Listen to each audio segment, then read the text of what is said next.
Well, hello everyone. I'm Johan Grip from the C128 Neo project. You should be listening to the Scene World podcast.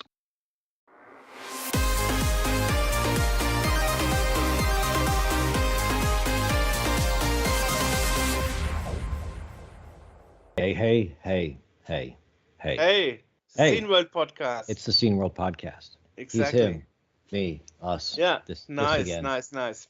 So in a minute, we will be talking about the WiC64. Yeah, and this is something that we saw it.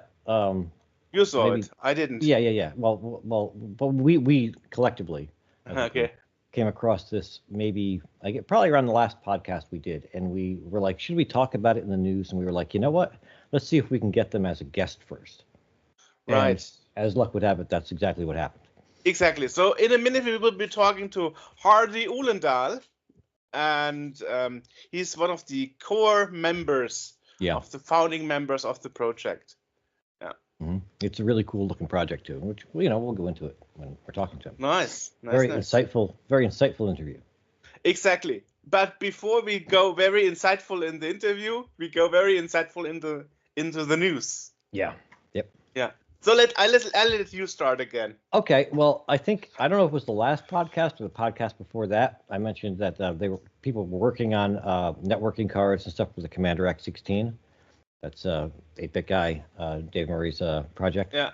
Well, the Commander X16 921.6 kilobit per second serial and ESP32 network card is out. You can get it now. There's two variations, low profile and high profile, to suit varying case sizes. I don't know why you wouldn't just do low profile. The low profile will fit in a high profile case, right? Mm-hmm. But I'm not gonna complain. There's a couple of there's a ROM term, I guess. So gives you a built-in terminal program. And it gives you, I guess there's 100% PETSCII support and ANSI modes and stuff, and nice. Yeah, so there's it's available. It's where can you get it? Let's see. On the internet, I suppose. Yes, on the internet. No, on Texelec. We'll put a link in the description for where you can get this guy. It's nice. Pretty awesome. I don't know if this is the one that. I don't think this is one that was designed by the 8-bit guy himself. But the software, the terminal is nice. What the card is. Designed by I think Texelec. I don't actually know. Let's look at the back of the card. What does it say? I don't know. I don't know what any of this means. Okay. Yep. Don't know. All right. Send me the link. Yeah. What you got? Well, would you like to send me the link first so we have it? Oh, sure. I was just in going the to email chat, it to you like we normally do. Or just put it in the chat. Oh, sure. We can do that. Because I have it in a text document. I will copy and paste it easy.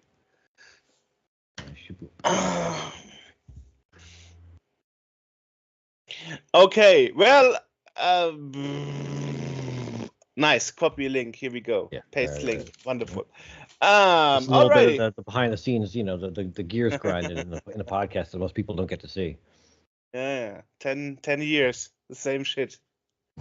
And 24 years, the Disc Mag shit. Oh my god. Yeah. We are getting old here. Yeah. Anyway. So I got some oh god, I got some news across the board. Oh so boy. Here are some things, Eric's laughing, we're in for a treat. Yes.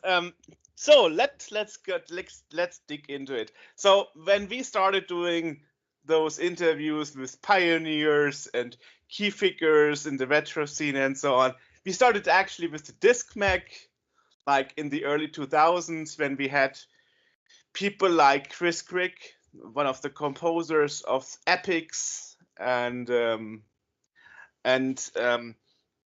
we had people like David Crane, famous game designer and coder, and people were always, like, yeah, did you really talk to them? The interviews are probably fake, Or when we did Mr. Awesome, I actually had to block one person from commenting on a YouTube video because he was starting a rant about how it was AI phone calls and not real phone calls. You think AI could? Well, maybe the level of unconnected gobbledygook, maybe, but yeah, no, I don't think AI could have come up with an interview like that. Yeah. So anyway, AI wouldn't be calling me on the weekends afterwards either. Yeah. So anyway, yeah. Anyway, people are very skeptical sometimes, like the watermelon interviews. They were scripted, and I mean, wild ideas that I would have never come up with it myself. But some people are very skeptical. Yeah, we should probably, let's dispel a myth right now that at no point we have never done, never, ever, in all the, what is this, like 190 we've done of these freaking things? Yeah, and as I said, and interviews via email before we did the podcast. Right, so right. Long. Well, but the email interviews are a little bit different because the email interviews are like you send a bunch of questions and then they answer them and send them back.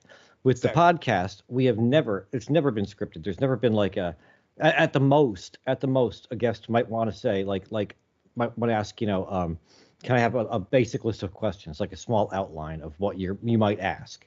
But Which that's we don't like follow in the actual interview. we don't because it's just we have people on and we just talk. We just have a conversation like we're at a convention and meeting them or something. Just talking about whatever. So it's never ever been scripted, which at times has been not a good thing because there are podcasts where we're talking to a guest and we talk about the guest maybe 15% of the time, and the rest of the time we're talking about nonsense and other things. I mean, I go back to one of my favorite, which is the Sven Vesting and Lily Stitches, the cosplay one. Right. That just went off the rails. That it was cosplay for maybe 20% of the time, and then it turned into Ghostbusters and Back to the Future and stuff. But we improved. We improved. Well, I mean, that was an incident of it being a good thing because just the way the way that she rolls off of everybody and just kind of just yeah, it's when Festing and Lily Stitches came together, pretty nice. Yeah. Yes, and there's been others like that where it's kind of like we can just sit back and let the guests go to town. It's like not our podcast anymore. Yeah. But yeah, it's never ever, we've never scripted it because that sucks. That's not fun. Yeah. So anyway, I don't know if you heard it, but Limited Run Games, which we interviewed a while ago, really has been part of not a little, but a big shitstorm because their latest 3DO release, D, right? That's the name of the game. D, the letter D? Yes. Yeah. Okay. Yeah. And the whole title is D, the collector's edition for 3DO, right? D, the collector's edition. Yeah. Yeah, well, for people who don't know, D is like a scary interactive. D, the game. Okay, I see it. I got it. Let me take a look. Hang on one second. I'm just gonna go over there for one hot second. Okay. Yeah. Okay.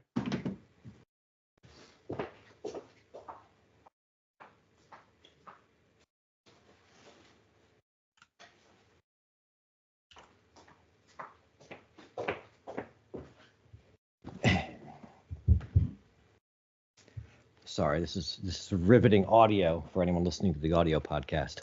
No problem. I've just somehow in the last. I can little cut at 12 minutes. Not a big deal. Somehow in the last year or last actually probably like month and a half, I've become old and can't see anymore. So I need to. If I'm actually going to read something on the screen, oh wow, I can actually read things on the screen. I got it. Wow, nice. Okay. Los Angeles, 1997. This was a mass murder in General Hospital. Okay, it's just a red box. Do we have screenshots? I know. Yeah. Okay. So, Huh, never heard of this, but okay. Okay, so, oh yeah, what was the controversy? Yeah, well, so they decided to not release the game on pressed discs, but on burned discs. So yeah, your face, you see, yeah. So everybody received their games on a CDR, and the 3DO console is known to not handle CDRs well. Like most of them can't read CDRs at all. That was an issue with the original PlayStation too. It couldn't read CDRs. You had to mod it in order to read CDRs.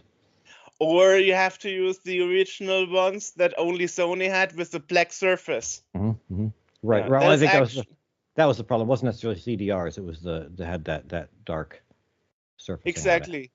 Yeah. So I remember a friend of mine. They just dyed the yeah, the CDRs in a different color, and whoop. Yeah, I remember my friend Brian at the time. He modded my PlayStation so I could run all these pirated games on regular thing. Hang on 1 second again. I'll be right back again. Okay.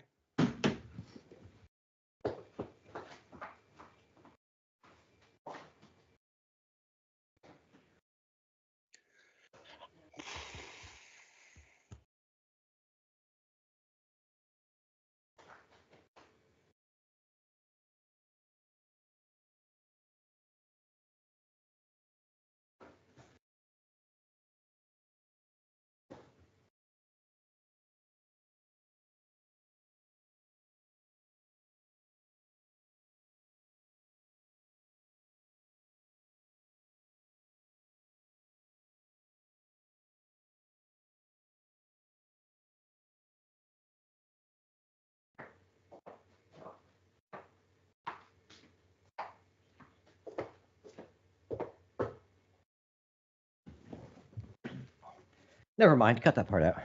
Oh no. Okay. I was gonna pull out my my top 20 Cosmi top 20 solid gold with the chintzy hand printed labels. But you know what I'm talking about? It's upstairs somewhere in a box. I thought it was down here. Actually, I don't. Yeah, we talked about that before. How you got? Oh, you mean the discs? Yeah, the discs, and they have that little like typewritten. Yeah, they even look like Cosmi. Yes, and other brands. Yeah. Like, are you shitting on me? Anyway, so a lot of YouTubers were building up a controversy, and like, yeah, they are shipping out on customers, and they actually try to rip off customers by not mentioning that it isn't professionally pressed but burned instead. And burned CDs have an estimated lifetimes of between 1 month and 20 years, while pressed media can hold up to 100 years or more. Well, we don't know yet, because nobody is that old yet to know if they are still readable in 100 years. Anyway, it has to do with chemicals and how they degrade by being affected from the environment stuff. So anyway, and the second thing was that those people who criticized them were actually being blocked from purchasing any other game ever again in the store. So those were the two main points. So I was actually writing to Josh Furhost, the CEO, and I was asking like, hey, do you have anything to say about this? So, and they told me they have a press release, and I'm like, yeah, send it over to me and Dennis. Press release is fine. So I will put a screenshot on this here. Okay. But the basic thing is that we found quality and reliability issues when attempting to press 3DO discs in a traditional manner. In an attempt to offer full compatibility with original hardware, our disk replication partner was able to successfully manage a disk using CDR format, which we believed would work across all commercial available 3DO systems. This process was professionally done and was used to ensure maximum compatibility rather than serve as a cost-cutting exercise. We tested the disks on the the 3DO consoles in our office, and all 5 disks from the games worked as expected. It was only upon shipping to our customers that we came to realize that some users were experiencing difficulties. We will be not shipping or selling further copies of the game or any future 3DO titles until this situation has been resolved. We are currently working with new partners to find a solution for traditionally pressed discs and will offer replacement discs to all customers. We will keep customers updated of this process, but in the meantime, any customer who desires can request a full refund at limitedrungames.com/support. Please be assured that the Collector's Edition is the only game affected by the issue. Further 3DO titles will not go into production until this issue has been fully resolved, and we are confident in full compatibility. Apologies again to our 3DO gamers. We will strive to do better. Yeah. Okay. Yeah, and their marketing, one of their marketing people also said, I wanted to address the claim that Limited Run Games blocks customers who complain about purchasing from our store. It's not our policy to block customers from purchasing simply because they have a different opinion, plain and simple. And then they go on, like the criteria for blocking people are very strict, and perhaps people confuse being blocked from purchasing in the store with being blocked on social media. And even there, they rarely block people on social media. Well, they basically say this claim also isn't true. Yeah. Okay. I mean, it does make sense because I'm aware that that some consoles have very wicked disk formats, and some are really hard to replicate nowadays. Right. Because consoles like the 3DO and so on, they were not designed that anybody else than the manufacturer of the console can produce new game media. Right, but usually you're talking about like the disk format. Yeah.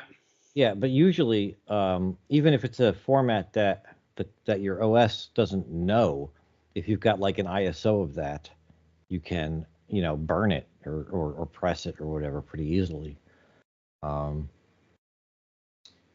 Yeah. But here you have the problem that some pressing plans, right, only allow you to press media when afterwards they are able to verify it's readable. Mm-hmm. Which in this case they can't because they don't have a system to verify it on. Right. So then the trouble starts. See, and my issue with the whole thing is not necessarily that it's compatible or incompatible, because I'm seeing a lot of people complaining about getting burned CDs, but I don't see anything saying that they don't work. Just that LRG is selling burned CDs, and they don't like that. But and be careful because it might not work. But I don't see anyone saying that it doesn't work. At least, maybe they did. This is just my cursory glance through here.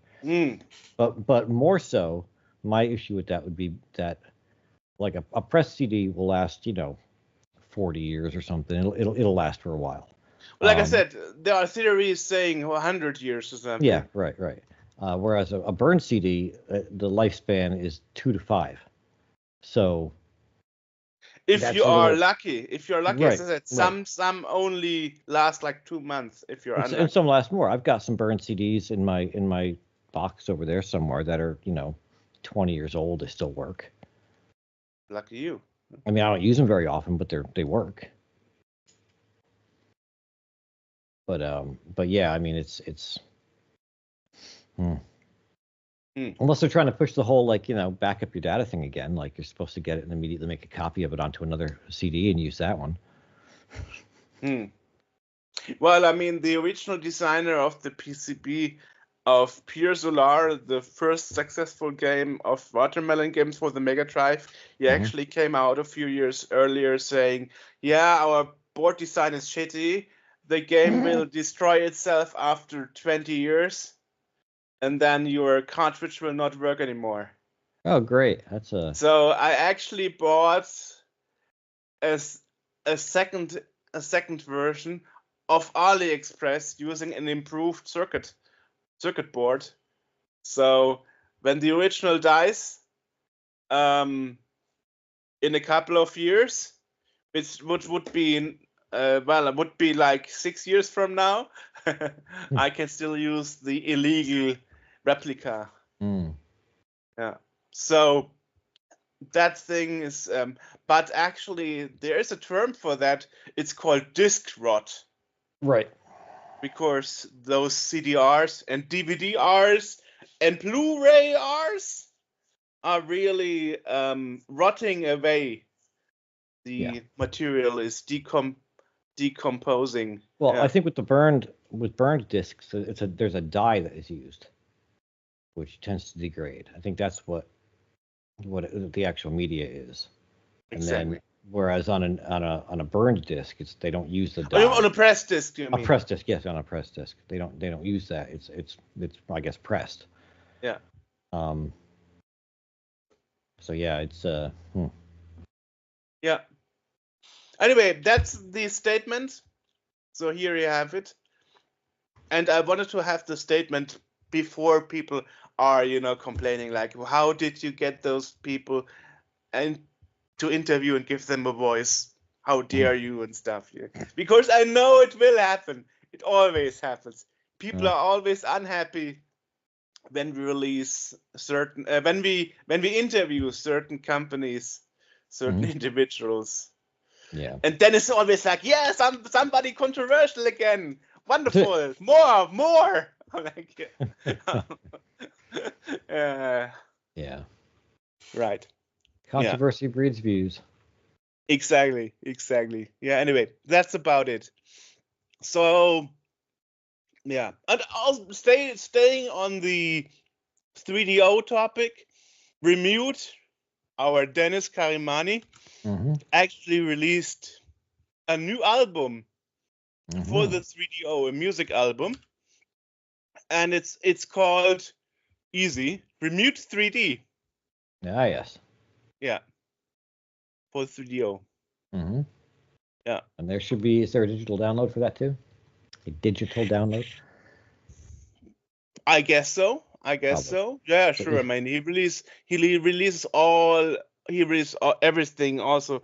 And so there is a compact disc version, a digital album, a CD-ROM for 3DO, a USB stick version.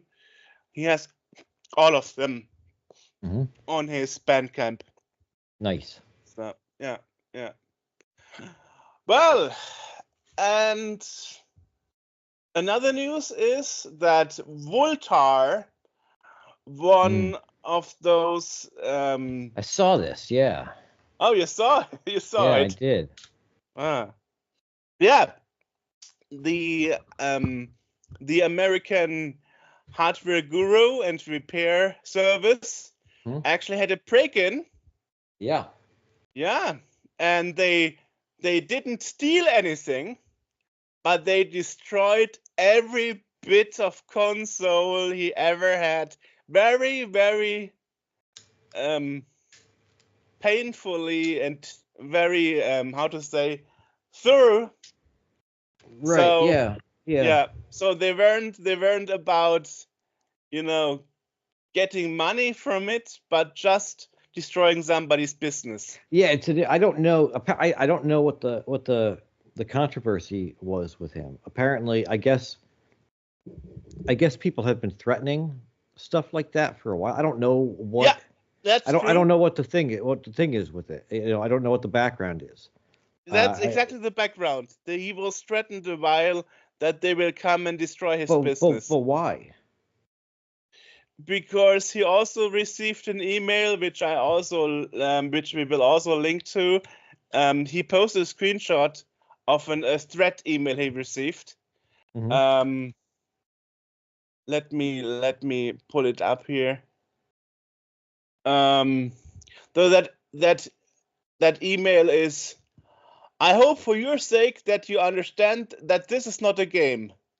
You are playing with people's money, and unless you want us to continue harassing you across Reddit and social media, we better never we better never see another video, upscaler tweet, or video from you again about it. Or probably worse, hate to see anything else happening. Just saying. But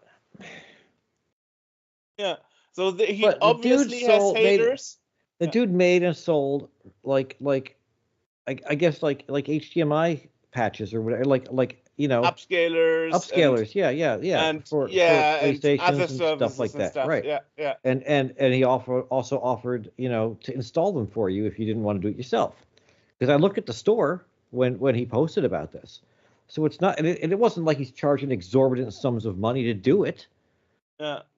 I don't get what the. I don't get what it is. I don't get why people are so. If you don't want the services, if you don't like the product, don't fucking buy it. Pardon my language. It's turns out to be a bit like a mafia, because there are so many upscalers around for retro people nowadays. Right. And a lot of them cost a lot of stuff a bit of out. money. Yeah. Right. Yeah. But now it's like, now we've got a guy who he said, he's closing the shop. He's not doing this anymore because of this. Well, like we've lost somebody he's else. undecided. I mean, earlier today okay. he said he restocked. So he might. Okay. This was yesterday. This was maybe like an hour or two after he posted about that happening that I saw it. Yeah. But he made a post this morning that he restocked, and he updated his homepage accordingly. Yeah. Just petty, man. There's a lot of stupid petty nonsense. I mean, we've done some controversial interviews and stuff like that. We've never gotten a death threat. Have you? No. Or like a threat at all? No. Well. Lucky if we get an email. Okay, yeah, you're right. Okay, this restocked message was from November 2023. He forgot to unpin his. Oh, okay. This post. Oh, this is old. Yeah, so the last update is he said he would be decommissioning for a while. Right. Yeah. That's the last update.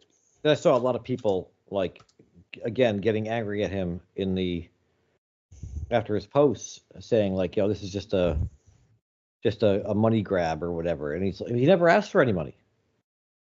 A money grab by destroying there was no own hardware. There was no GoFundMe. There was no Kickstarter. There was nothing. It was just like, here's what happened. I'm quitting, and everyone's like, oh, you're just trying to get money from what? I mean, if you want to get money, it's to sell your stuff, right? Yeah. Don't destroy this. Don't destroy your own thing. I think some people don't understand the value of what was destroyed. These people, a lot of the retro scene, and I hate to say it because we're part of it, and we right. We know people and whatnot. There's a lot of like just toxic nonsense from people. It's like just trying to run out people. They're just trying to provide something, just trying to offer a service. Like, good Lord. If you don't want it, then don't buy it. Exactly. If you make a better product, then you want to sell it for more money, then make a better product and sell it for more money. Exactly. Yeah.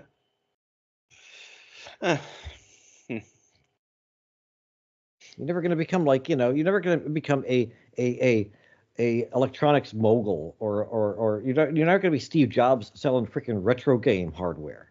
You know, not in this day and age. No. Right? Yeah. So competition isn't a thing that exists. You're not in competition with other people that are selling shit because there's 14 different Wi-Fi modems for the C64. You know, who cares? They're all basically the same thing. Right. Pick one you like and get it. Right. If I buy the one, if I buy this thing from Nick, it's not taking money away from somebody else. Right.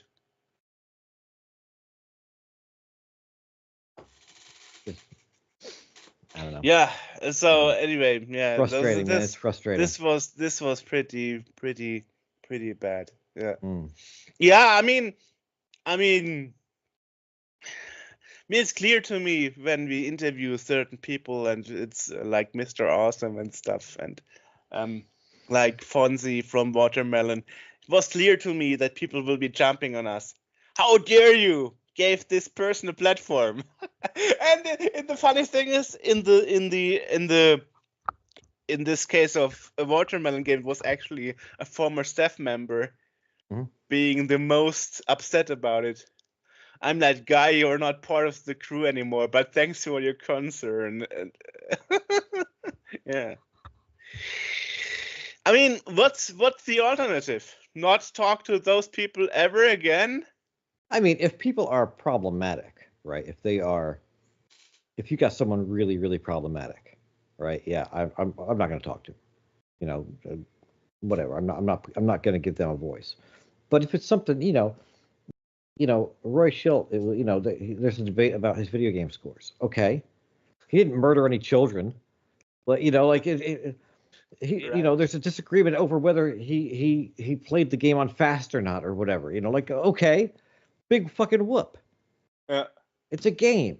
Fast cursor or slow cursor. Right? Yeah. Who cares? It doesn't. He's not a friggin' Nazi or anything. Just again, if he always points out he's German, which he isn't, but never mind. Right, but I mean, again, if he's, if someone is problematic, if someone has views or thoughts or has done something or said something that is, I'm not going to talk to him. And if for some reason the interview does go ahead, I'm just not going to be there. I'm going to sit it out. It's never happened. Luckily, we never had the case where it's never happened. Us said, oh no, I will not be here unintentionally. No, I think there was one time when we discussed somebody and one of us was like, I'm not gonna do it, and we just didn't do the interview. We're like, okay, scratch him off the list. Yeah, that could be that guy who repaired super CPUs. Allegedly, and never sent them back, and then sold them. Yeah, not saying. I don't know what happened to him. He just kind of fell off the earth. But I think we pretty much agreed on this one, didn't we? Yeah, we did. Or was there another one? I mean, there were a couple. There were a couple of retro influencers and active people that had controversy because of being racistic. Racism is a big thing, and then of course we said, okay, we scratched them off the interviewee list. Mm-hmm.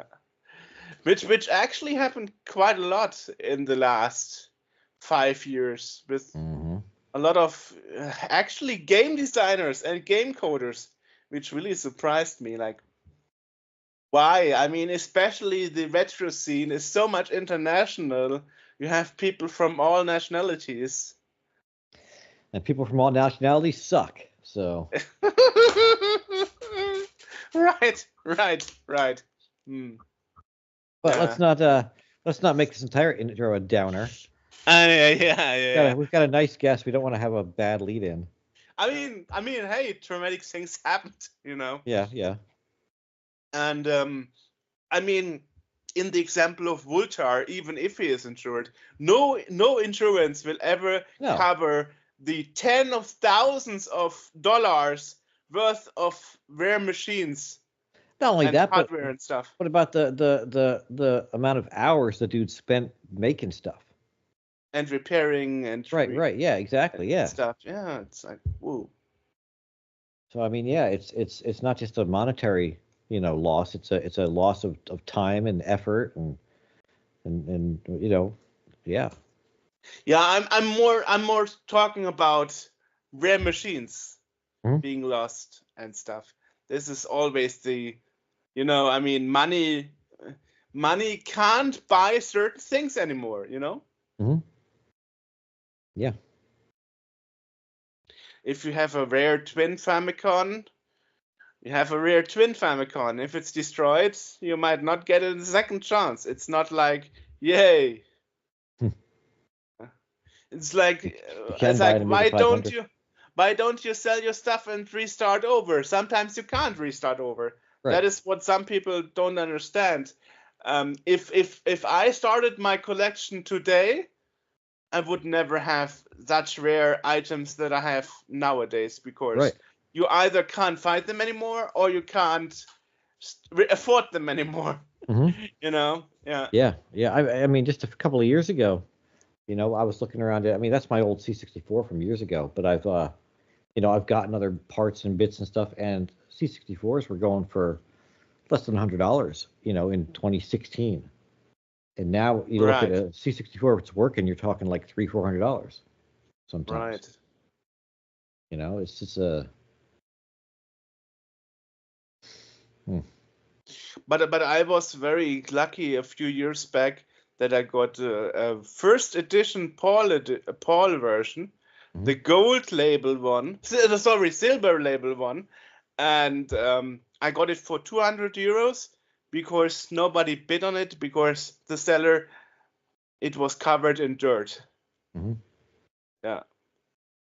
Which is like, people, if you don't clean your computers before selling them, you will barely get any bits on it. So I was lucky and I got it for €200. And nowadays, I guess 600, 500 more could be. But the first thing I did is taking it apart and cleaning it, obviously. Yeah. I was doing what the seller should have done, but I was pretty lucky when I got this dirty bread bin. Yeah. Yeah. Anyway. Well, while we're on a downer, I've got another bit here that I'm going to throw in. Oh, another negative? Well, not negative. It could be a positive if we manage to turn around here. One of our I was just talking about, there's no competition in the retro scene. One of our fellow podcasts, Game Older, it's a UK podcast. One of the hosts of that, Heather, has a cat who is sick. And there's a GoFundMe right now. She was talking about potentially selling her game collection to help fund this kitten's medical treatment. So she's trying to raise £6,000 British. She's up to 2 at the moment. So we'll put the link to that in the podcast description. Send it here. Yeah, you should check out the podcast. It's Game Older. We'll put that in there. Okay, well. Nice. And, and the GoFundMe. So. Yeah. So there's that. So. Okay. Can you send me the link now? I'll do that right there. Awesome. Well, you sent the link. Martin Wisnowski, Notepont in the scene, released from his creative label Storm Electricity another newsletter. And this newsletter talks about 2 topics this time. And one topic is the game Biohazard Battle on the Sega Genesis. Okay. And Arctane did an interview with Lazy Devs about current Pico 8 2D shooter game project. And it's called SMAP Design Talk #1. Okay. So we will link to the newsletter in the podcast description. Very interesting for people who are into Pico 8 and Sega Genesis.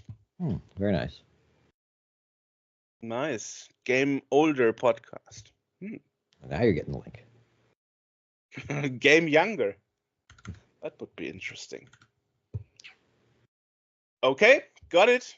Anyway, so let's let's take it easy and switch over to the interview with Hardy. Yes, indeed. Bye. We have another guest, and this time it's Hardy Ullendahl. I think you're also known as Lazy Jones in the retro scene, right? Yes, that's true. And you are one of the core teams, the founder teams of the Wi-Fi equipment, Wi-Fi model called WiC64. Yes. Right? Yeah, welcome to the show.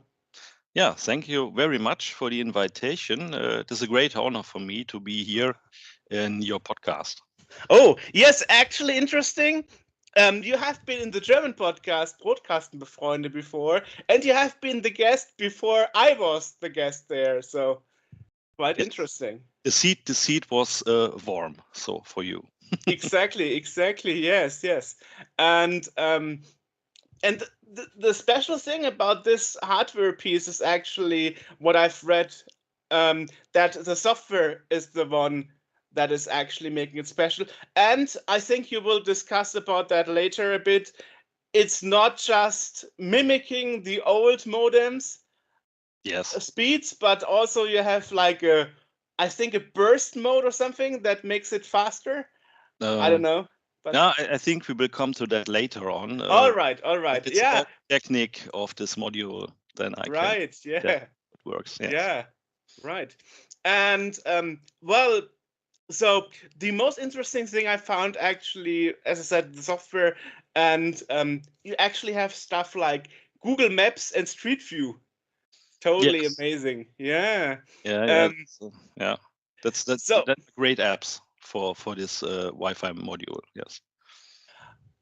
So perhaps we should start first, as we do with our guests commonly. What was your first touching point with computers? Oh. How did you get into computers? Long time ago.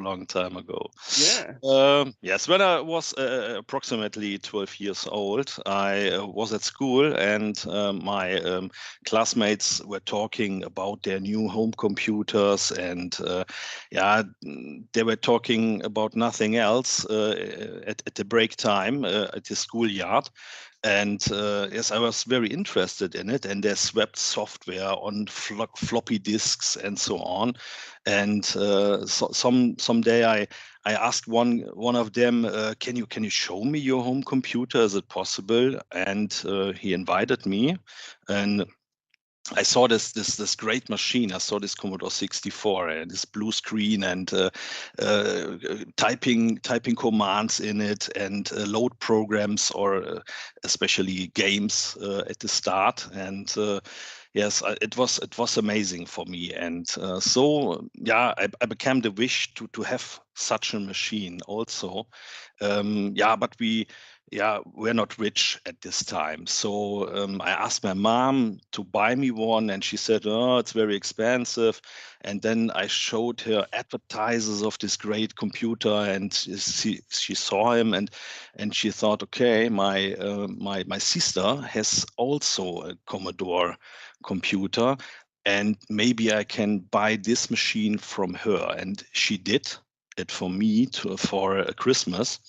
And when I got it, yes, I opened the package and I saw, okay, it's a WiC20. Oh, it's not the machine I want. So and then I think I don't show it to my mom. So, but now I stand there with this machine. I had no software for this machine. No one else on the schoolyard or on the school had a WiC20 this time. And so I was alone, and had to find out how to do something with this computer. And at first I went to the library and borrowed books about computer or with computer listings and game listings especially. And then I typed it in. And so I got my first games, but I can't save them because I have no data set. I have no flop. So I asked my mom, please buy me a data set so that I can save my programs and don't have to type it any time again. And so she did. She bought me a data set, and this was the start with home computers for me. So later on, I got a C64 and a floppy disk, and then I could start programming and playing games, good games at this time, not the WiC20 games. Yeah. I mean, it depends. I mean, there are some good games. For example, there's an official port of Doom. Yeah, when you have a memory expansion, then it's okay. You can do anything you want. But I hadn't a memory expansion, and so I can type only small programs in it. It was only print graphics games. So in comparison to the C64, it was not a good thing for me. Mm-hmm. True. Yeah, I think it was 20 columns on the screen versus the 40 columns on the C64. That's a big difference. Yeah. So how did you get your C64? Did you buy it from your pocket money, or did you convince your mom to exchange it for a better computer? 1 year later, I ask every day for a new computer. And Ooh! Okay. 1 year later, I got it for Christmas, and I spent my pocket money into a floppy disk then, and this was not the original 1541. It was the Ocean drive. Oh, the Oceanic drive. Yes. Ooh. And all friends, they saw it and thought, oh, I have this big machine here and I want to have a smaller one that is very quiet. It was faster than the original 1541. And so I was the king later on. But also the Oceanic drive is a bit more incompatible, at least the older revisions. Okay. That's a downside of the Oceanic drive. I had no problems with my Oceanic drive. Yeah, the thing is, I spoke about it with some former employees at Commodore. The first revisions of the Oceanic drive were compatible because they used illegally the first original PCBs from the 1541 from the scrapyard, repaired them, and they're used on the Oceanic drive. But later on, they got into a lawsuit with Commodore, and then they had to make their own EEPROMs and not just copy the ones and take the ones from the scrapyard that Commodore waste away. Yeah. So that is why older revisions are not fully compatible, because they had to come up with their own EEPROMs and recoding the operating system, because as we all know, the floppy is a computer itself. It's not like a dumb floppy drive. It's a fully machine, so with an CPU and RAM. Exactly. Yeah. Exactly. Yeah. I think I got one of the first versions then. Exactly. Yeah. Was working very well, so I can say nothing bad about this machine. Awesome. Yes. And fast forward, how did you get the idea to make the WiC64? Actually, is it pronounced? Is it called WiC64? Is it called WiC64? Just to get that straight. Yeah, we call it WiC64 in Germany, I think, and in other countries maybe they call it a little bit different. But, there is no special pronunciation for this. So. Okay. Because first I started WiC64, but then I thought perhaps the WI stands for Wi-Fi, and then it would probably most likely be WiC64, but never mind. Anyway, interesting thing is that AJ was actually the one who is unfortunately not part of this interview here, that found you. So the hardware made it to the US market even. Okay. I think we have a lot of US users at the moment. When they have not the hardware, then they use the emulation in WiCE, for example. And I know there are some people from Canada, some people from the US who are using this our portal and this WiC module. Yeah. So what was the idea of creating it? If I know correctly, a group of people in Cologne actually made it happen, right? Yes, you're right. So we were very bored in the time of COVID. And we organized game nights, and this game nights we used Zoom meeting software for this, and we shared a D64 image or a program, and everyone has to load it in his emulator.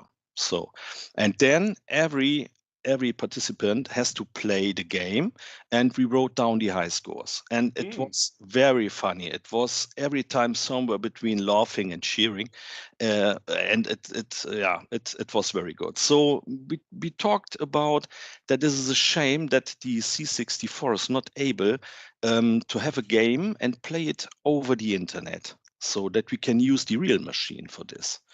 And so the idea came up to create a place where C64 users can meet and play and chat. This was the basic idea from us. Because gaming alone was possible with the RRNet, for example. You know, there is NetRacer. Yeah.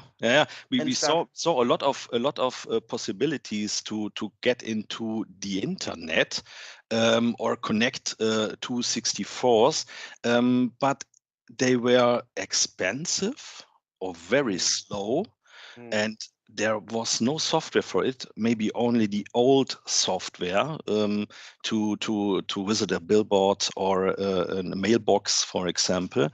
And we want to create something new, something for the especially for the 64, a faster internet like you can use it at the PC, at the modern PC. And who was the group? So the first founders were 4 people from, you said it before, they live in Cologne or around Cologne. And we met on a convention before, and so we know each other. And the first one is GMP, is Thomas. He's also a member of this group. Then Ups is one of the founder, and Kiwi is one of the founder, and me, Lazy Jones. So we 4 people divided this project into pieces, and every guy has to do something. We had a small to-do list, and then one of us created the firmware for this ESP32 module. One of us made the portal basic functionalities. One of us made the layout, the circuit board layout, and so this project growed up a little bit, and we had the first internet connection then. The ESP32 IC that you mentioned is actually used commonly for Wi-Fi hardware around the platforms, actually, because recently we had some people from France on the show that did the first game for the internet for the NES, and they used the same IC to put it in a cartridge and have Wi-Fi functionality on the Nintendo entertainment system. So same chip. This module is very common. So, and you can get it everywhere. It is you can get it for a low price, and so it is the best idea to use this to get Wi-Fi connection. Yes, and it's easy to program. So let's talk about it. You said, and I also mentioned in the intro before that this Wi-Fi model is faster, allows faster internet than the competition.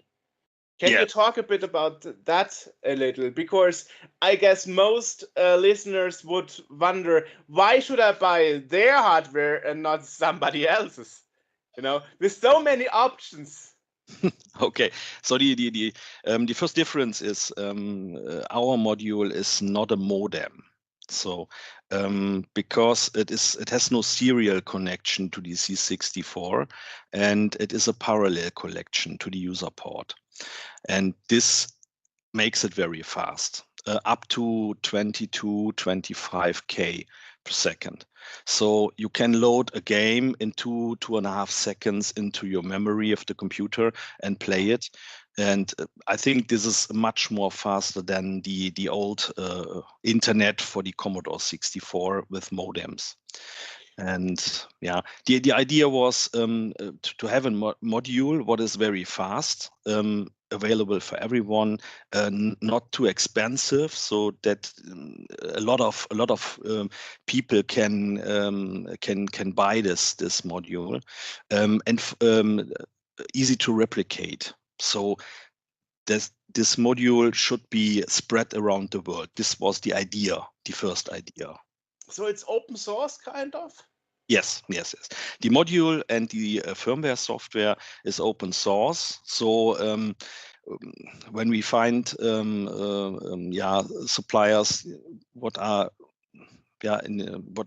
want to sell these modules, for example, in the US or in Asia or wherever, there's no problem to do this without any license regulations. Okay. Did you also have your hand as a group in the software development? Because you mentioned ChatGPT, you mentioned other chatting software. Yes. We have a lot of software. I think we have to. There are different types of software for this module. So first we have to start with the launcher program. This is a small program, and it allows to make the Wi-Fi setup from your C64. So you can type in your password and select a Wi-Fi network if there are more than one available. And then it is the gate to our portal. And this portal, there are many apps on this portal. So, and some apps are basic apps. I call it basic apps because they are mandatory to use the portal. So, for example, the launcher program loads the menu program from the internet. And this menu shows the apps in a hierarchy, and you can search for apps or select apps and start them at this menu program. Then there are preferences programs that you can change password, for example, or select another Wi-Fi network if you want, and you can make a firmware update with this basic apps. So then there are system applications where you can chat, use a message board, you can leave a message and ask something. Then there is a high school list program. I think we will come later on to high school games, so I will explain it later.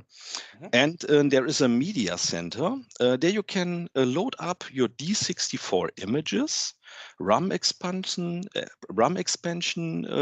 units you can upload there. And I think in a few days you can also upload programs. And you can choose if you want to have it for your own, so you can mark it as private. Then you have a private cloud, or you can mark it as public, so everyone see this and search for it, for example. So I uploaded the demos from the X party last, I think 2 or 3 weeks ago. And so you can directly download from your C64 this demo on your floppy disk, and then you can see the demo if you want. Yeah. Then we have a chat GPT, so you can ask something, and your question will go to the chat GPT server, and then it will answer on your C64. So you can use ChatGPT on an old computer from the 80s. Which is probably possible because you are just connecting to the server, kind of. You are not running the the artificial intelligence AI environment on the C64. You just connect to their server. Yeah, I think memory will not be enough for this, so we only connect. But it is a nice you can make conversations with it. So yeah, and then we have the CSDB browser, for example, that you can download directly from the CSDB database. Nice. Yeah, programs and start it from the database directly. Sounds a bit like superkernel. Yes, one of the founders, Kiwi, is also a member of the superkernel. Okay, interesting. So we get some knowledge from this project, and me and GMP had also a project before called Servant64, and it was a small module based on the Arduino. The Arduino Nano platform, and this module has allowed to connect your C64 to your PC and use all sources from the PC, like a CD drive or internet or something like this. But you have always a PC next to your Commodore 64, so this was not a good solution. Yeah. Interesting. Yeah. Okay, then last type of apps are the community-based apps. So there are a lot of games what are enhanced with a small piece of code that allows to upload the high score to our server. So, and the community, there are a lot of cracker, I can say it like this. They were bored of making trainers or crack programs, so they implemented this little piece of code into various games, and now you can play them online and upload the high score to our server. Awesome. So you actually have a centralized high score list on the internet. Amazing. Yes. Awesome. Can you talk about the type of games? I guess it's probably like sports games or something, or is it all kinds of genres? It is. I think it is all kind of genres. This jump and run is very often okay. Then you have adventures in this. You can play an adventure.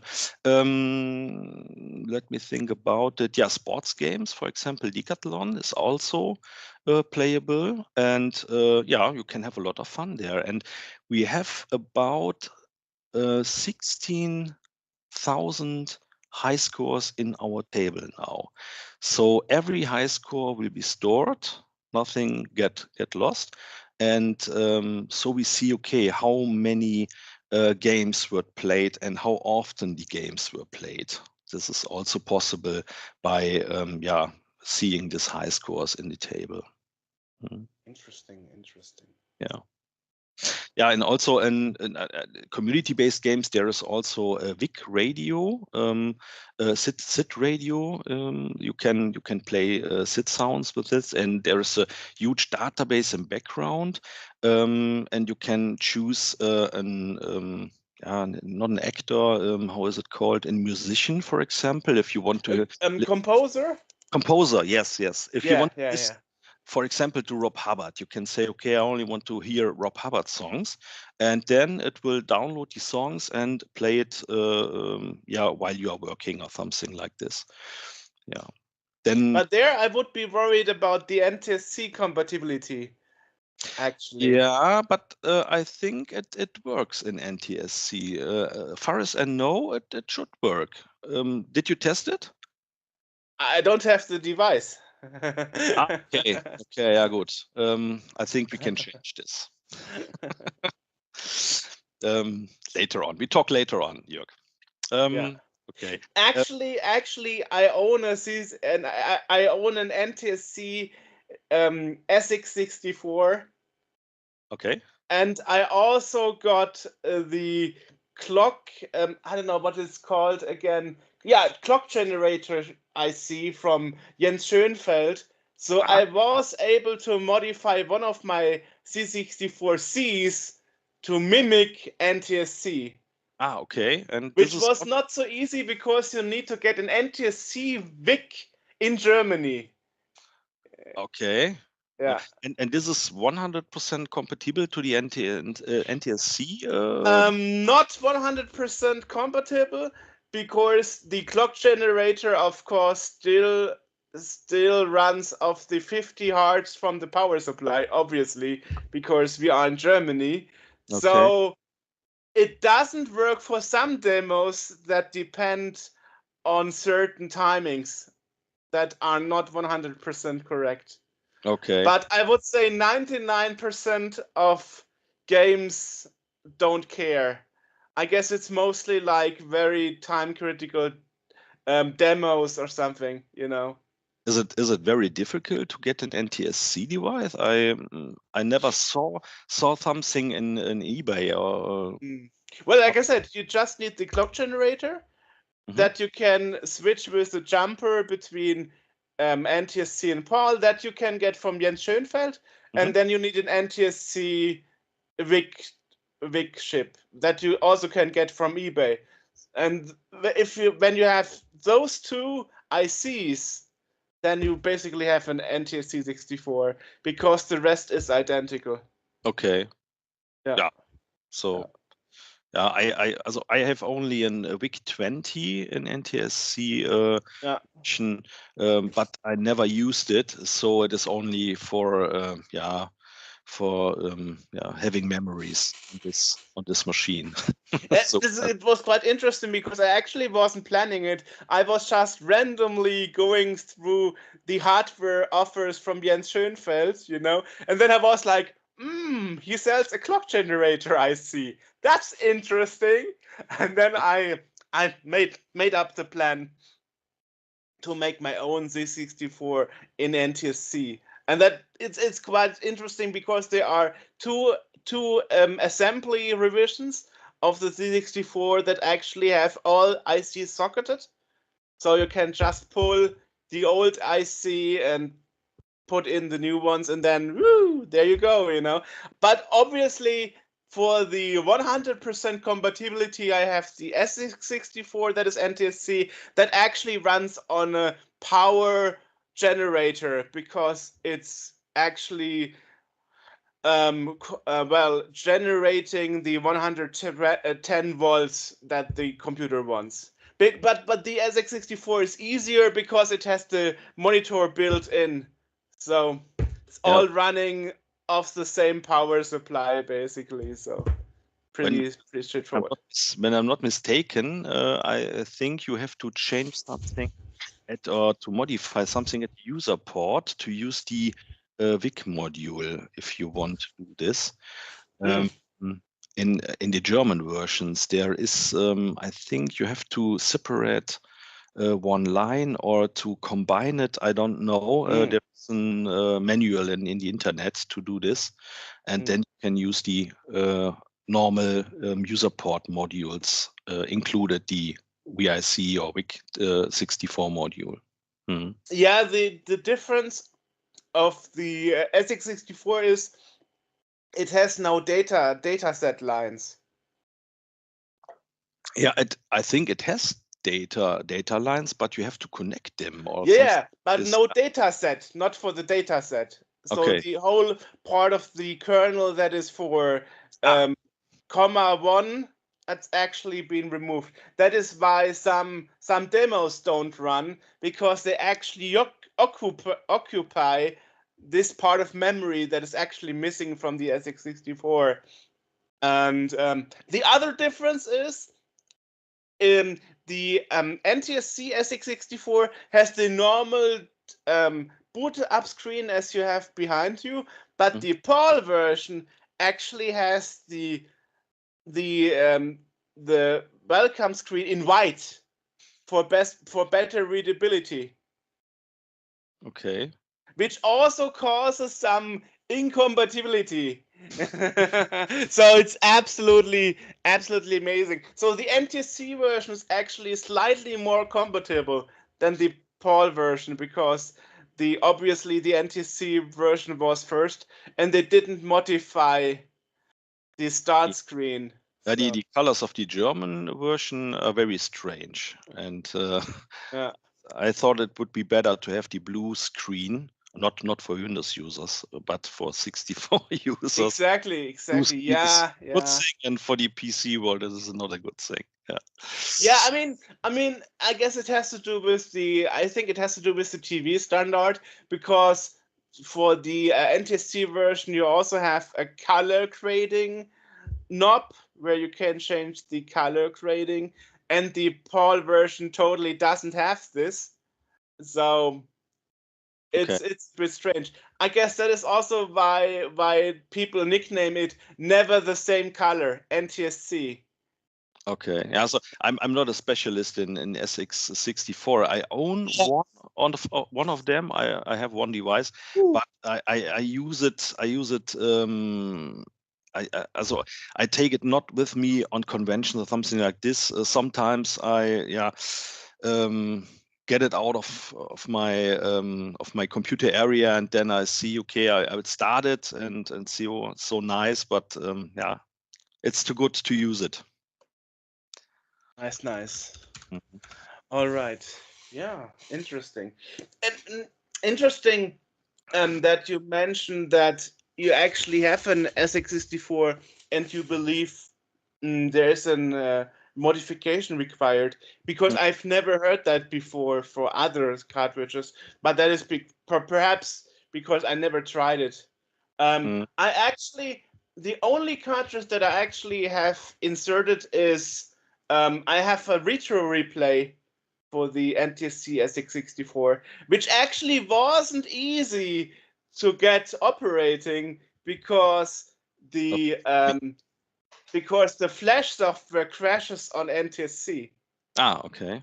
And of course, in Germany, you can only get the European version of the retro replay. So I actually had to use my grandfather's C64 and had to patch it this way. Okay. But this is a different port. The WiC64 module is in the user port, and right. The other module uses the expansion port. So, and we decided to do or to use the user port because you can use any type of module then in your expansion port, and you don't have to change between WiC64 module and the expansion module, for example. But because most C64 users nowadays use the Ultimate, for example, or modules like this. Speed load. I mean, there are some cartridges that actually have a patch through port, where you can have another cartridge inserted, like cascading. Daisy chain is the term for that, where you can actually daisy chain other cartridges, but it doesn't always work. It's super complicated. I even got one of those X3-in-1 expansion port switchers from CMD, and that is also not working 100% correctly, because you have dip switches that you have to change every time to switch between the cartridge ports. So though having multiple cartridges on the 64 and the expansion ports is not straightforward as you would believe, you know. Yeah, and you have to switch all the time, because think about our WiC Media Center. When you download a disk, for example, so I use the Ultimate 64 module, and then I create a new D64 image, and then I download directly into the virtual floppy disk into this image. So the expansion module, the Ultimate is working, and at the same time the WiC64 module downloads the data from the internet. So this is a good combination of two modules then. Interesting. It's interesting to hear all those thoughts behind it. It's amazing. Mm. You know, so all this brainwork that went into, you can use it this way and you can use it that way, and a different kind of software. It's totally amazing. I wonder why nobody else made such a more complex device before for internet connectivity. You know. Yeah, when you use the expansion port, it also becomes expensive then. It is not as cheap as the user port version here. You can user port plug is very cheap. You can. Is that so? Okay. Yeah. So I think it was a good idea to use the user port for this module and not the expansion port in this case. I'm always looking in my head. What was the word for the interface again? RS323 or something? I don't know what you mean. I mean the user port, this kind of interface that Commodore used for modems. I think it was RS. No, so ISC. Yeah, I think ISC is right, but I'm not 100% sure. No, let me see. Oh yeah. So actually, okay. So actually, the okay. So the user port is also called is also called RS232. Okay. RS232. So and that is actually the technical term for the user port, and that is also the same. That's also the same kind of interface that was used for parallel printers, kind of. So you actually could, you could connect the PC printers with an interface on the user port using a user port to RS232 interface cable. So, was it the Wiesemann interface? I think exactly, yes. The Wiesemann is actually the most common one, and there were different types. I have in the past one and used I think it was a Zycosha printer. 9 needles. Yeah, exactly. Yes. And I used this. So I'm just reading it. So this RS232 was actually invented in 1980. Was let's see. Yeah, was actually used in the early in the early 80s. Just reading it. It was actually early 80s is good to say. Just not 80s, 60s even. Okay. 60s. It was invented in the 60s. Yeah. So I guess So anyway, it's all a bit weird, those interfaces, because people often don't understand that the Commodore 64 actually has a parallel port, which is the user port actually. So I mean, the expansion port, if I'm not mistaken, is that a serial port? No, however, it is also a parallel port because of the speed, and it uses, I think, also 8 data lines and some maybe some handshake, but I think they don't use handshake. They make it by timing here at this port. But I'm not a specialist for hardware, so I think it's just interesting that he thinks two blind people talking about colors. yeah. Well, I mean, the interesting thing is if you talk about modems and even, as I said, Wi-Fi modems, many Wi-Fi modems just use the user port, and then they say, "Oh, we are using the old protocols that have been around since the 80s," and so actually interesting that you decided to make something different. Yeah. And you can emulate this with the WiC64 module also. So there is a terminal software, and you can visit old mailboxes with this module too. So there is no restriction. You can do this if you want. Interesting. So there's kind of a compatibility mode. One thing that I've noticed on your homepage, I think we covered this on the phone call we had earlier. I saw you actually have a driver for Windows to flash early revisions of the WiC64, right? Yes, you only need this when you have an old firmware on your module, what is with a 1.xx version, and when you have the 2.0 version or higher, then you don't need to connect your module to a PC to implement the new firmware on it. You can do it over the air. If you have a 2.0 or higher version, then you can click in our portal or in the launcher program and say, hey, do a software update, and it will directly download it from the internet and install it. So the portal has the disadvantage if you decide someday to shut down the servers, nobody can use the portal anymore. Or did I misunderstand this? Yeah, you can use this module also for your own ideas or own programs. You are not, you don't have to use the portal if you don't want it. You can connect two 64s over the internet with this module. Create games or develop games for it, own games. So they run without any portal.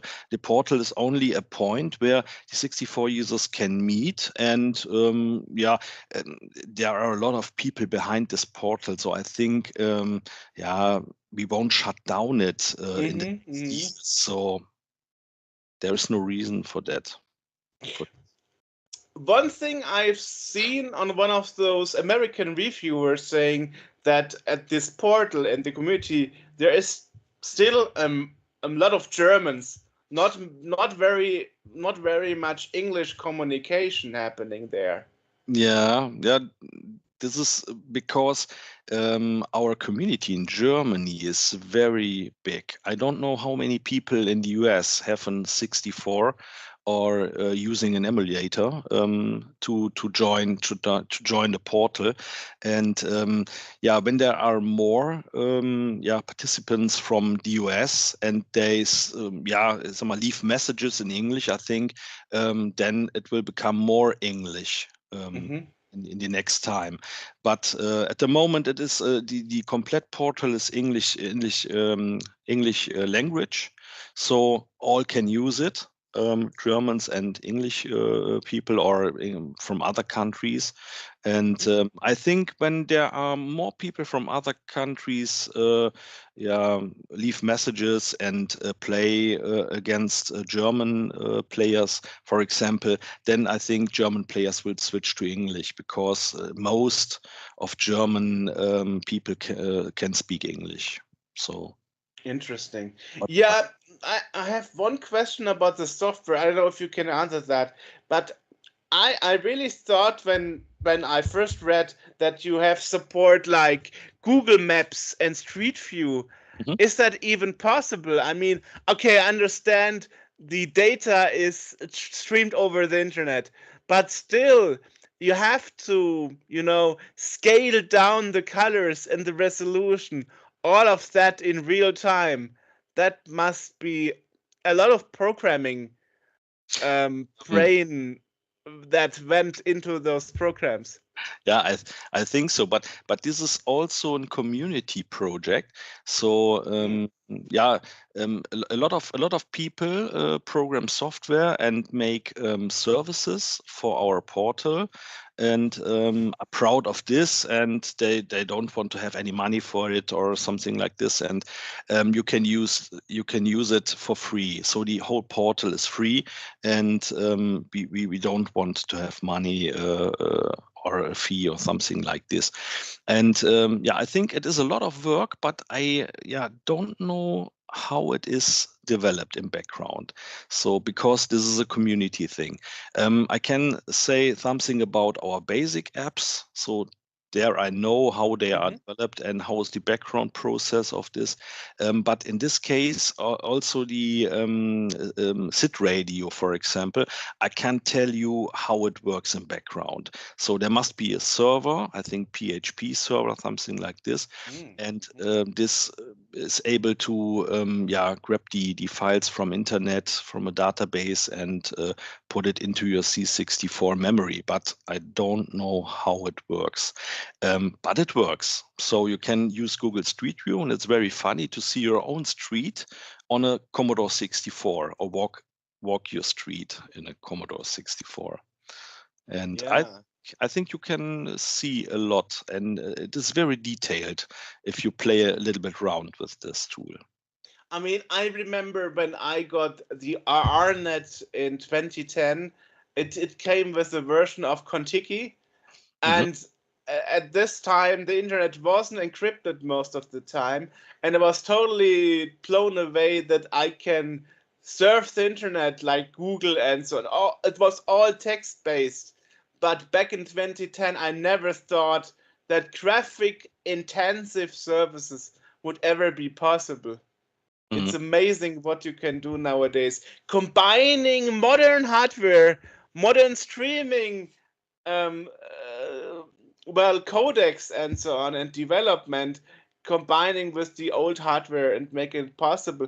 Because we should not forget, it's all encrypted nowadays. So that's actually adding another layer of complexity on those projects, because you cannot really access the data without encryption anymore, because Google will say not supporting that, you know. So it's not really made things, it didn't make things easier. And I saw in the Amiga side of the scene that actually some browsing and internet projects stopped at that point, saying like, no, encryption is too much for us, we will stop there, you know. So it's really interesting that nothing can stop the C64, it seems, you know. Yes, we will find a way. So for every issue, we will solve every issue, and I think the Commodore 64 community is very huge, and it won't die. Commodore 64 won't die. So as long as we live, the guys who had this computer in the 80s and grew up with it, I think, we don't stop doing very funny and interesting things with it. But there's a limit. I remember over 10 years ago, there was a British magazine offering £10,000 for the person who converts Doom to the C64. Nobody grabbed the prize money. Nobody did it. You know, there is a version, but it is a real recompiled PC version running on a super CPU. So not really anything native. Which is a shame. I would have loved to see Doom on the C64, you know. Yeah, it was possible on a VIC-20. So yeah, but that's the thing. That's exactly the thing. Yeah, you know, it's possible on the VIC-20 and the C64. WiC64 has so much more resources, should be a piece of cake compared to it, you know? Yeah, compared to the WiC20, okay, that's true. Yeah. If you had the same game when you were little and had the WiC20 from your man back then you would have been blown away. But Yeah. Unfortunately, back then you didn't have such access to the demo scene and people who squeeze out the last bit of possible graphic and sound from the WiC20. Yeah. Yeah. Interesting. Yeah. So let me ask you, what is actually the future plan of the project? Yeah, the future plan is to have more games which are playable with directly over the internet with opponents. So you can one-on-one games. So this is the idea, to have more games of this category, not only the high score games. At the moment, we have one game, Artillery Duel. It was programmed in the 80s, and one of our members, before it was not a basic member of us, it is Courage. He has. Oh yes, I know him. He is also working for Protovision. Yeah. Yes, he spent a lot of time to enhance this old 64 game from the 80s. He disassembled it and made a new modus for it. It is a one-player modus. In the 80s, this game has no one-player modus, only two-player mode. And then he enhanced it to play it over the internet. So, and it runs so good that we make competitions with this game, and you can win prizes. We make it every year, once a time mostly, and it is a very it is a very good game. So you can have a lot of fun by playing this. Awesome. So let me ask you, because we had an interview with Live Bloomquist once before, because he's the one who did do the first internet multiplayer games like RNet. No, it's called actually Net Racer and Vortex, which is shoot 'em up in the universe. You know.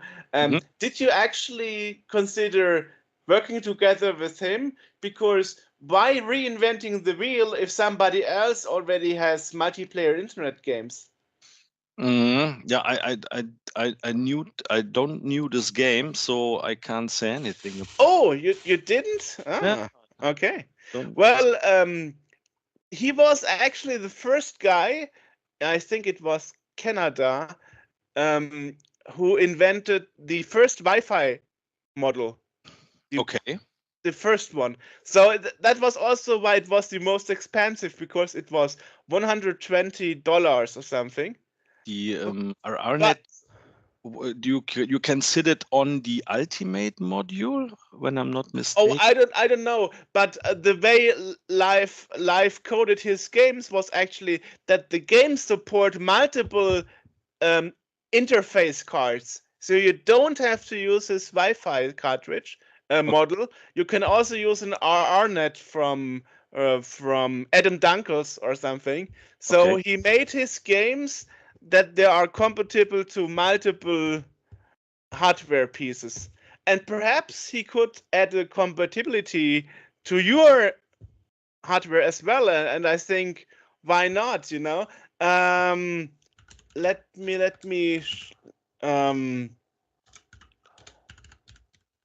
me just Google it briefly. Okay. He's from Ontario, Canada, and yeah.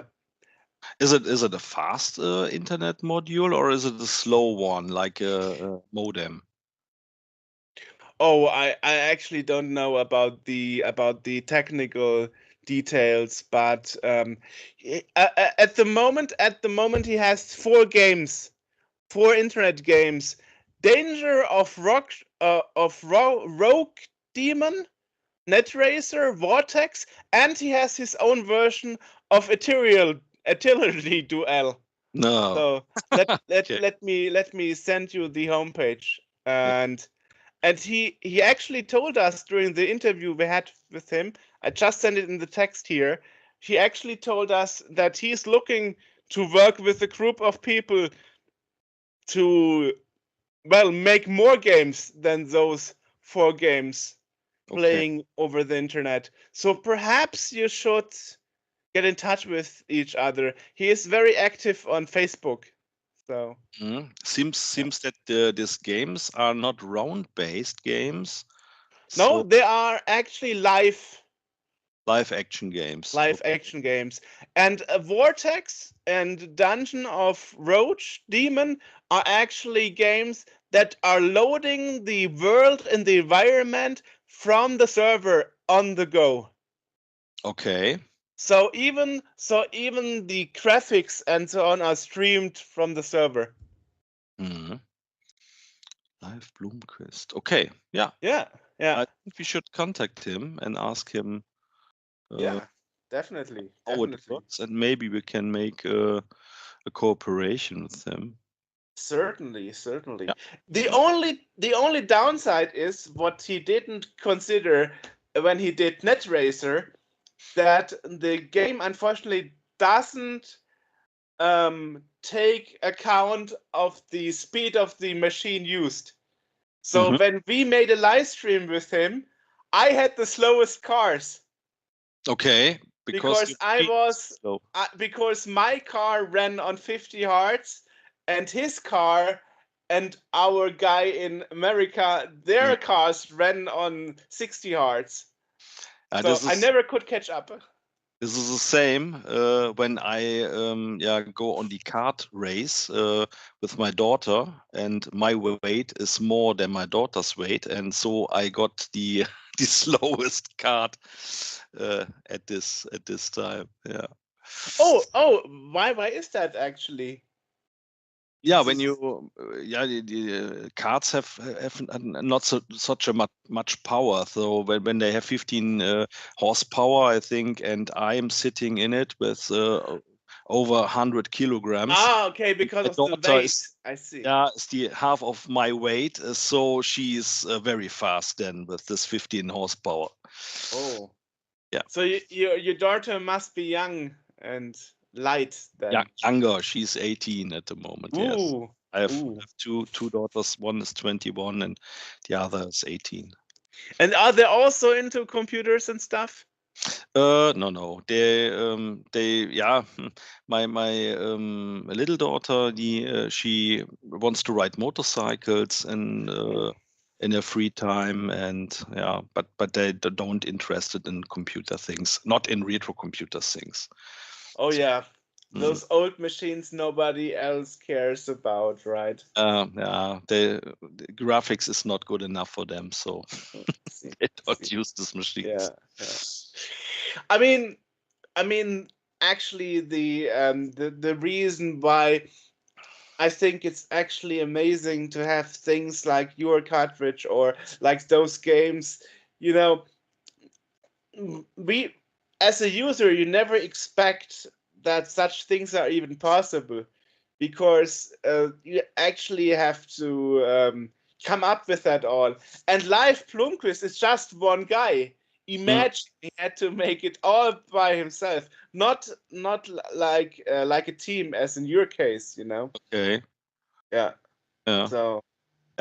Good. In a team, maybe sometimes you're very fast, but you have to coordinate a lot. So when you are one person, you know exactly all parts of the project, and then it's sometimes it's better to be one person. But huge projects, you can't do huge projects if you don't have a lot of time. So, and all team members are working at the moment and have families and a house, and sometimes, in my case, a dog also. And we have to spend a lot of time in other things than in our retro hobbies. That was the thing about the pandemic. Suddenly you have a lot of time because, especially in the early cases, you were not allowed to leave the house after Yes. 9 p.m. You know, having something like a curfew in Germany, that I remember that was like, wow, it's almost 9 p.m. I really have to go on the way back to my house, you know. Normally you only hear about such things in countries where there is a war situation or something, and suddenly you have a pandemic and like, wow, after 9 p.m. the streets are empty. Yeah. And I don't know how it was for you, but here in Mannheim there was actually the police patrolling on the streets, making sure that nobody is on the street that's not supposed to be on the streets. I was like, wow, they took it very seriously over here. So I imagine those times are perfect for projects like the WiC64, because you had to focus. You basically had two things: work, family, and then a lot of junk, a lot of time that you can spend for inventing new stuff. Yeah, a lot of free time in this period. Yes. So COVID has one good thing. Our project started at this time. So okay. But I'm glad to hear that, in contrast to the Live Bloomquist project, where he just said, "Okay, I'm done. Things are set." You are actually planning to expand it, as you said. So it's Yeah, good to know. I hope we will find a supplier that builds and sells these modules in the US, so that the US become a bigger market for this. We don't earn money from this project, so it is free. Every person can build it and sell it, and our purpose or our target is to have a place where the 64 users can meet and play. So this is our idea behind it. And you need a lot of modules in the world to have this. So Yeah, interesting. And now you have to convince people to buy yours or to build yours and not the competition, you know? Yeah. So that's the thing. So it's interesting. I mean, well, I mean, you have the problem, as I said, Germany, one of the biggest market, and then you have other countries where it's quite big. For example, the UK has a big user base, and Poland also, you know. And so yeah, so still there is way to go, right?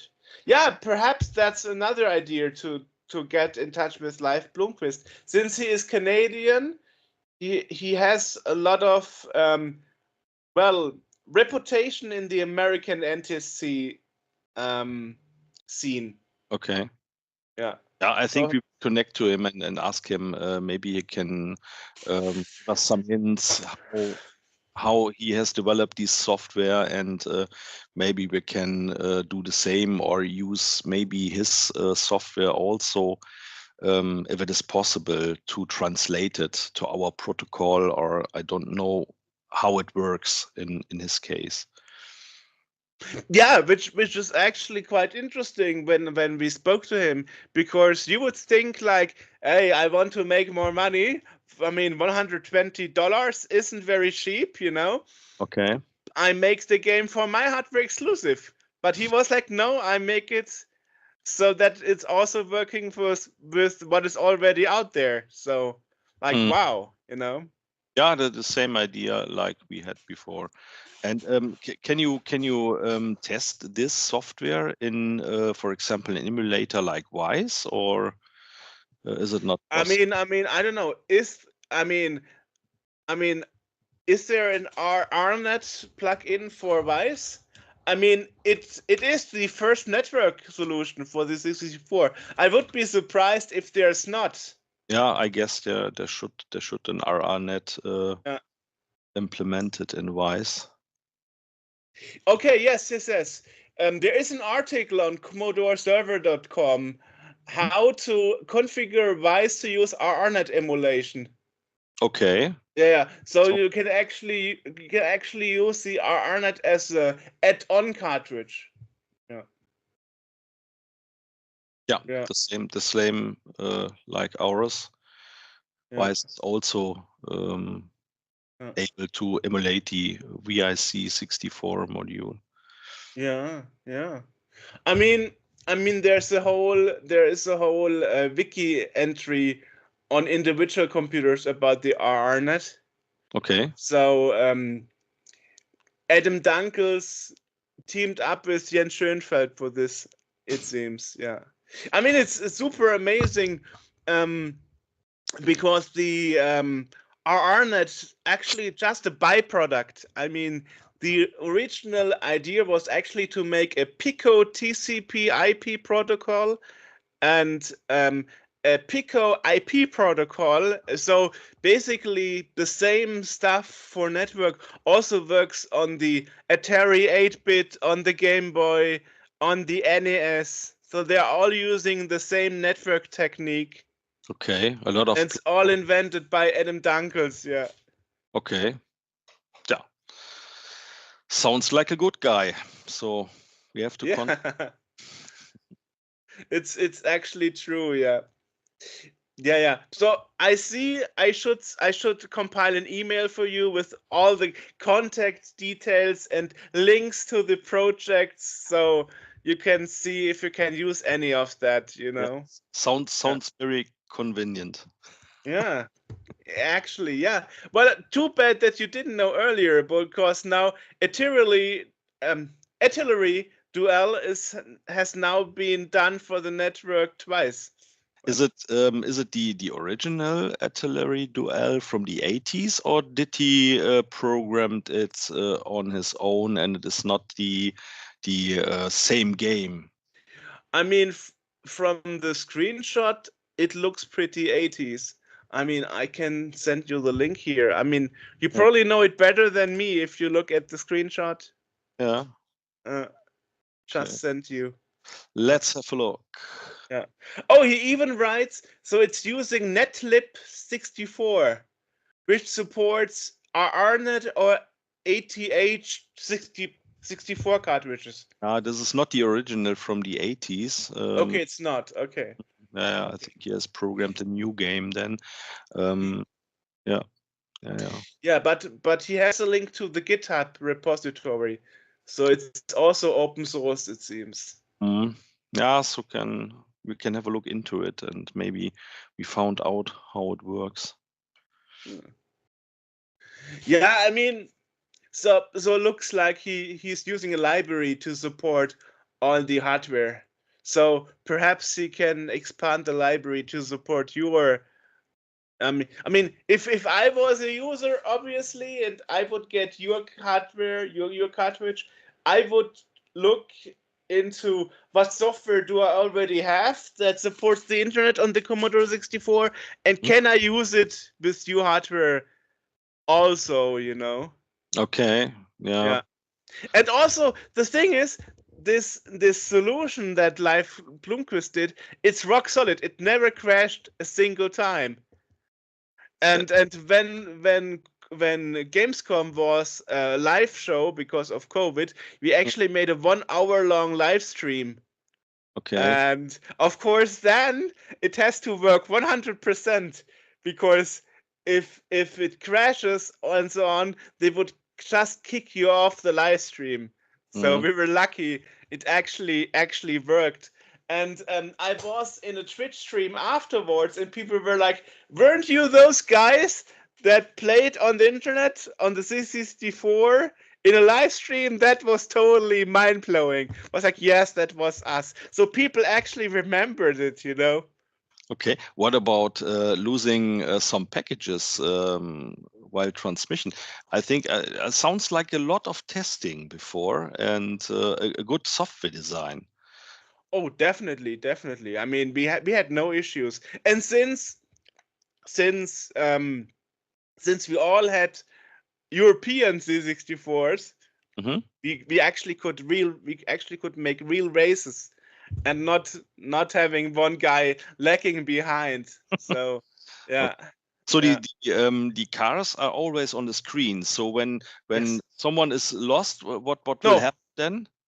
No, if somebody is lost, he will be somewhere outside of the screen, but he can catch up. Ah, okay. So the program somehow takes track of the position of the cars, even if the cars are not visible.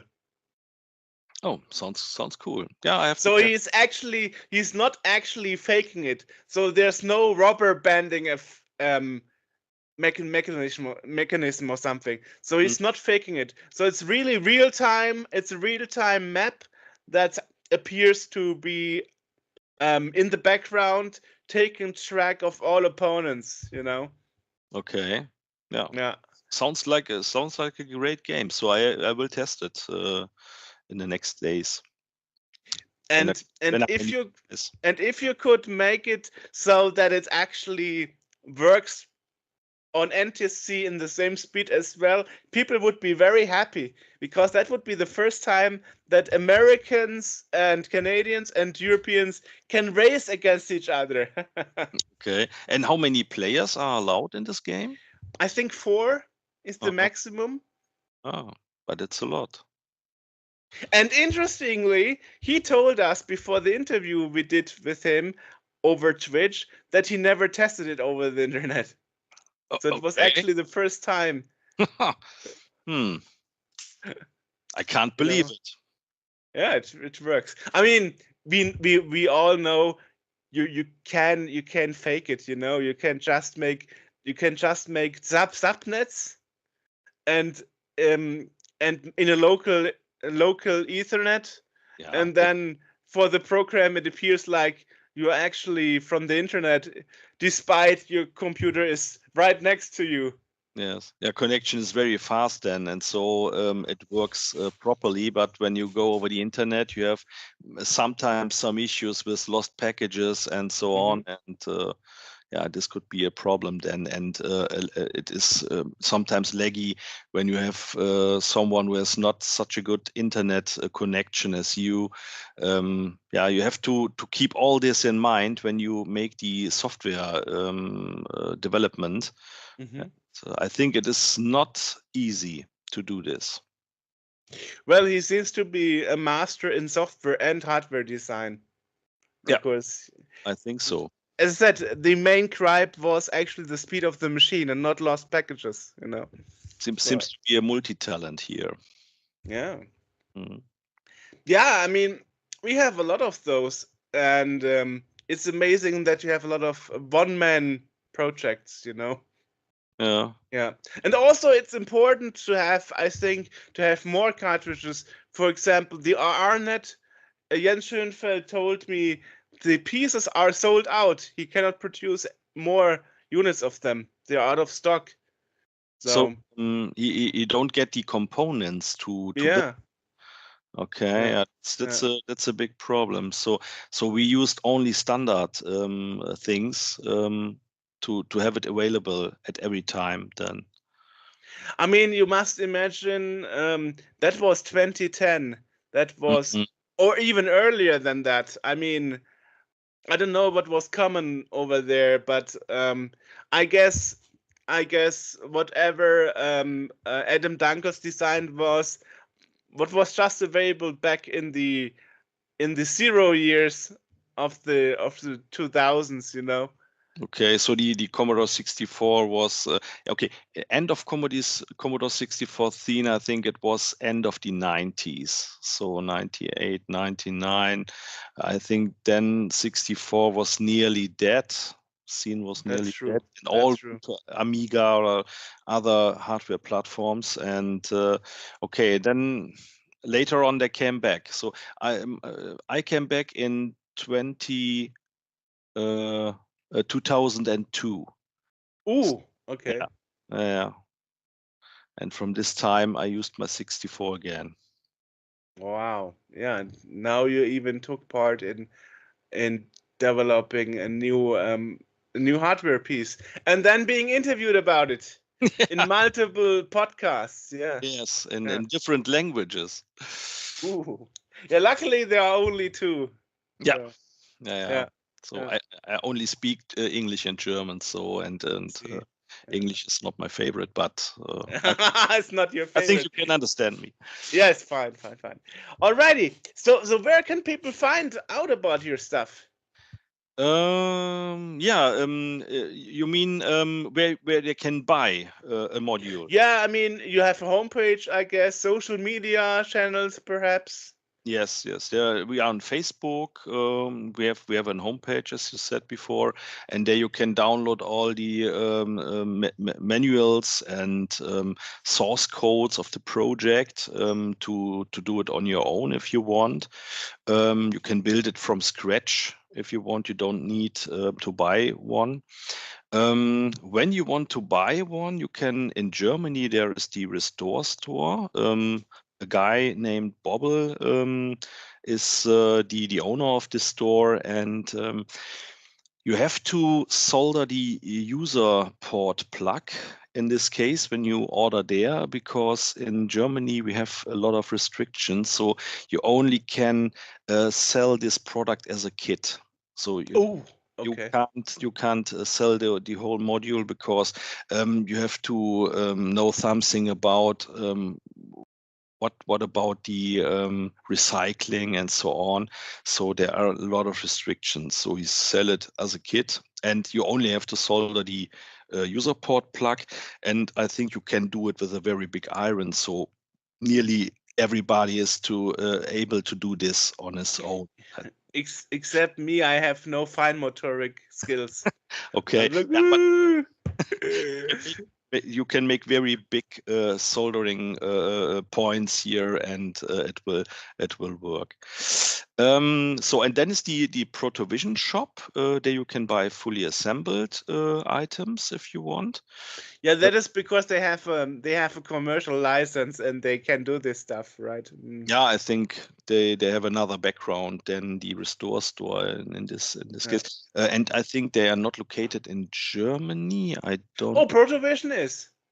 Okay, but yeah, Jakob Wurz is the German guy. Yeah. Okay, is there not in UK? No. Protovision is yeah. If I'm not mistaken, it's actually Düsseldorf. Let's see. Okay. If I'm not. Don't say Düsseldorf to a Cologne guy. That's not good. Nah, I might be wrong here. I mean, let's have a look, right? The wrong beer. Yeah, which is actually funny because in English it's actually called Düsseldorf. Düsseldorf, okay. Yeah, but people don't know if they don't speak German that actually Düssel is not very fortunate. Oh no, I was wrong. It was a different big city. It's actually located in Berlin. Ah, okay. Yeah. Protovision Heimcomputer GmbH. Yeah, but in Germany, so okay. Yeah. And he has all these things like what you need to have, and even the EU Commission dispute service and all these things. So yeah. So it's a different background. Okay. Yeah, and there's another shop called Retro 8-Bit Shop, located in the Netherlands. And, he sells also the WiC64 modules. And okay, and when there's someone out there who sees this podcast or hears this podcast in the US or in Canada, yes, don't hesitate to contact us, and we can show you how to produce those items, and you can sell it in the US. For example, we get a lot of questions from the US. Oh, can I have it in the US without the huge post tax? Postal tax stuff. The Restore store actually says it's not on stock anymore. Okay. But you can set up an email notification when it's available again. Yeah, okay. Sometimes it's out of stock, but he will back order them in China then, and I think it takes a few days to arrive. I wonder what those people in the manufacturer laboratories in China think about C64 hardware, or do they even I care? don't know. They don't know what these devices do. Yeah, they probably Them- have no idea. Okay. Crazy Germans. Yeah, it's actually interesting because I see there are different versions of it. I mean, on the there is actually in the Restore store you can actually buy a version containing a case, right? Yeah, The retro 8-bit shop has a case and a sticker even. You can even buy a sticker for it and stuff. That different, a little bit different cases are out there, and stickers, and yeah, you can have it in various colors and variations. So I think you can have a look at all three stores and then decide what is the best option for me then. But the module itself is 100% compatible, and there is the same hardware in this case. Here's actually the retro 8-bit store actually mentions why it doesn't work on the SX64 without mod notification, and that is because it misses the 9-volt supply on the user port. And if I'm not mistaken, that's also the 9-volt that's used for the motor, the assembly running of the data set, because the data set itself is a dump device in contrast to the 1541. It doesn't have its own power supply. Yeah. So if I'm not mistaken, so it must. I think it probably has to do with the fact that they got stripped out of the 9 volts. Yeah.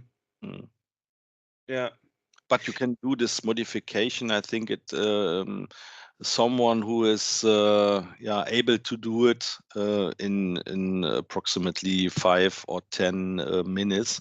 So it is not a huge thing here. If you have an SX64, but I don't touch my SX64. Yeah, I will not open it and break the seals. Yeah. Yeah. Okay. Okay.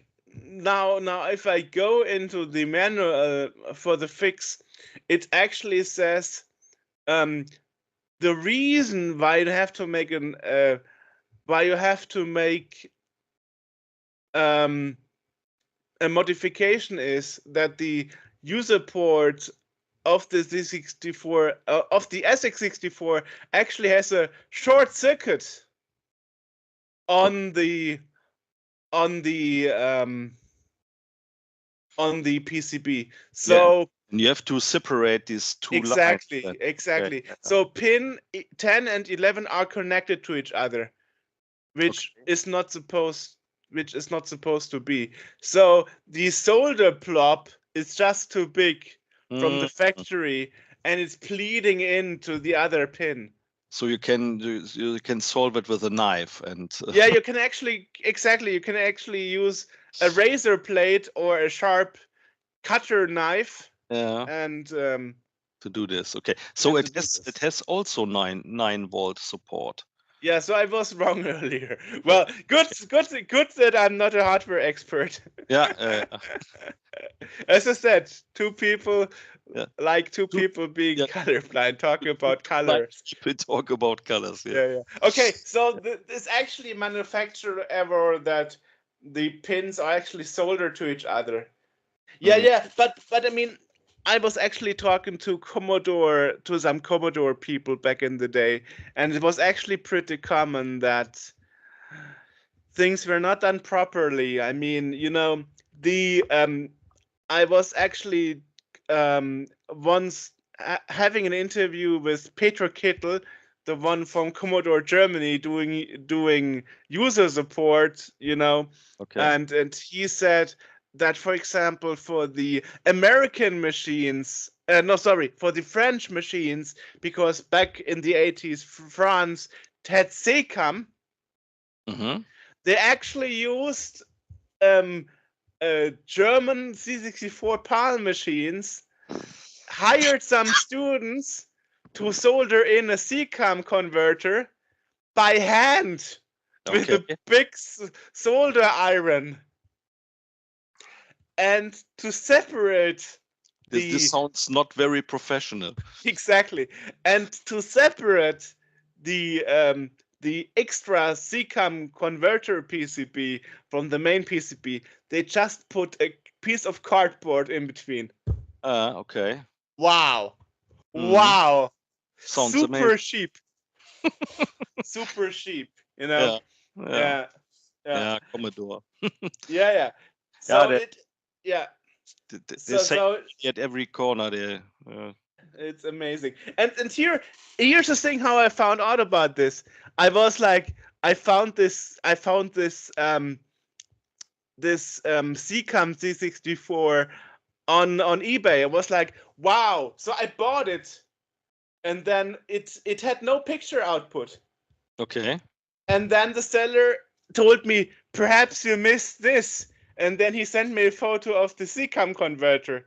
So the French guys, they actually disassembled the C64 and made more money by selling all parts separately rather than the whole computer. Yeah.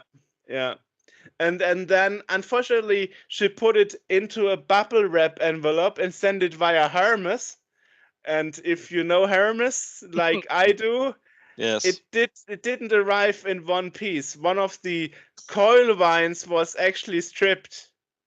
I worked for this company many years ago, so I know what happened there. Yes. Oh yeah.